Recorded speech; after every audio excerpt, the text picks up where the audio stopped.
Hello and welcome to Tribe Topper. I'm Sonal Gupta, and this channel is about increasing your understanding of physics. To clear your concepts, subscribe to our channel and click the bell icon for latest updated videos. This video session, you are going to understand the comparison of alpha, beta, and gamma rays and some of their properties. So first one is the nature. What's the difference in the nature of alpha, beta and gamma rays, or we would say the composition. So alpha particles are helium nucleus. So they just contain 2 protons and 2 neutrons. That is what constitutes an alpha particle. If we talk of a beta particle, that is a fast moving electron. So just -1 E0. And for helium we did it was 2He4.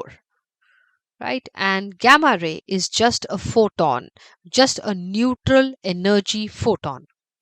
If we talk about the charge, so because alpha particle is a neutral is a positive particle, it contains 2 protons, so the charge is +2e, whereas a beta particle is just an electron, so the charge is -e. So if we have a beta minus, but if we have a beta plus, then it would be +e. And gamma ray is neutral, it has no charge, so it's 0 charge.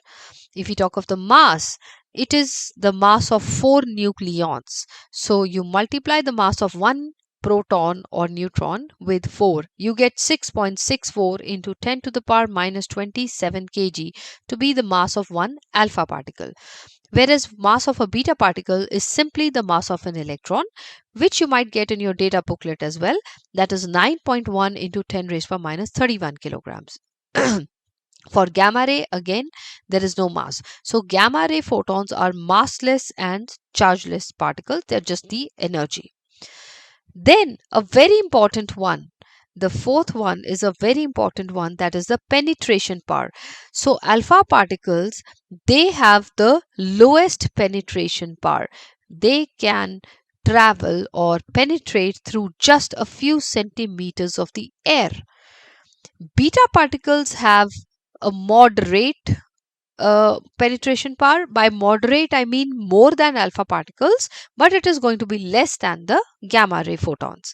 So their penetration power is about a few millimeters of metal.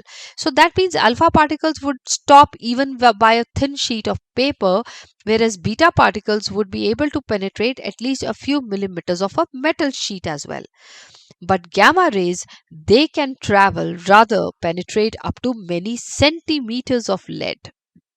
So gamma rays have the highest penetration power.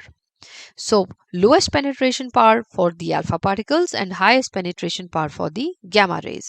And the ionization power, the fifth one, is just the opposite. So alpha particles have the highest ionization power. They can produce about 10,000 ions per millimeter of air. Whereas gamma rays, because they are neutral, so obviously they have lowest or negligible ionization power, because they can't ionize anything. And beta particles, beta minus particles, again they have a moderate ionization power. They can produce about 100 ions per millimeter of the air. So this is a comparison. You can also use this as to learn the properties of these particles, because any one of the properties can be asked or a comparison can be asked, but you should know about the nature, charge, mass, penetration power and the ionization power of the alpha, beta and gamma particles. So that's all in this video session. In the next video session, you are going to learn about the half-life of a nucleus. Thank you.